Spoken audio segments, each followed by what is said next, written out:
আসসালামু আলাইকুম। আশা করি সবাই ভালো আছেন, সুস্থ আছেন। আলহামদুলিল্লাহ আমরাও ভালো আছি। তাদের মাঝে আরো একটি নতুন ভিডিও নিয়ে চলে আসলাম। আপনারা ভিডিও দেখে বুঝতেই পারছেন যে আমরা স্বর্ণকারের দোকানে গেছিলাম। আসলে ভিডিওটা অনেকদিন আগেরই, কিন্তু এতদিন আপলোড দেওয়া হয়নি। স্বর্ণকারের দোকানে গেছিলাম হচ্ছে আমার নুপুর বানা দিতে। অনেকদিন থেকেই বলছিলাম আম্মু নুপুর বানাই দিবে, তো সেদিন যাই।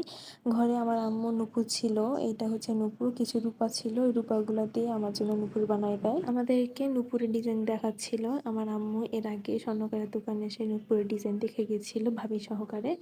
ভাবি কানের জিনিস বানা দিবে, তার জন্য ভাবির সাথে আসে, নুপুরের ডিজাইনও দেখে যায়। আসলে আম্মু আর যে ডিজাইন দেখে গেছিল এটা হচ্ছে সেই ডিজাইন। আম্মু ডিজাইনের ছবি তুলে নিয়ে যায়নি, যার কারণে বলতেও পারছিল না।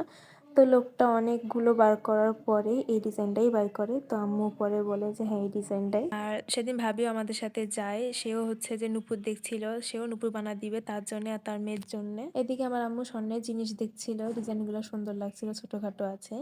আর স্বর্ণের দোকানে ঢুকলেই মনে হয় সবগুলো নিয়ে নেয়। আর এখন স্বর্ণের যে দাম বেড়েছে, আমাদের মতন সাধারণ মানুষ তো সোনা পরতেই পারবে না। মানে দেখে যাচ্ছিল সোনার দাম যদি কোনোদিন কমে তাহলে বানাবে। আমার আম্মু আমার জন্য জামা কাপড় হোক বা যেটাই হোক নিজের টাকা দিয়ে আমাকে কিনে দেয়। আসলে আব্বু যে টাকা দেয় আম্মুকে বাজারের জন্য, ওই টাকা থেকে আম্মু টাকা জোগায় জোগায় আমার জন্য এসব বানায় দেয়, কিনে দেয়। আম্মু নুপুরে যে ডিজাইনটা দেখছিল, ওই ডিজাইনটা আমার কাছেও ভালো লাগে, ভাবির কাছেও ভালো লাগে। তো ওই ডিজাইনটা আমরা বানা দিই, বানা দিয়ে ওখান থেকে চলে আসি। আজকের ভিডিও এতটুকুই। ভিডিও ভালো লেগে থাকলে অবশ্যই কমেন্টে জানাবেন। আর আমার নুপুরের ডিজাইনটা ভালো লেগে থাকলে তাও কমেন্টে জানাবেন। সবাই ভালো থাকবেন, সুস্থ থাকবেন। আল্লাহ হাফিজ।